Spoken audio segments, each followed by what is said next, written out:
Welcome guys, and today I'm going to show you how you can't move anything in Canva. So the first things first, make sure to refresh the page because sometimes it bugs out and you can't move anything. The second way, what you can do is check if this page is unlocked. So make sure to go right here and unlock the page. So unlock the page. And what you can do if you can't move an element, you can just right click it and unlock it too, as you can see like this.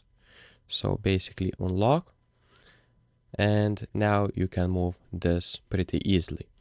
If you can't move this element, make sure it is ungrouped. So if you right click it, you'll see ungroup button, ungroup that, and your problem should be fixed. So those are the 3 steps that you can do to fix this issue. So if this video was helpful, please make sure to subscribe to Guide to Everything, comment down below for the algorithm, and see you in the next one.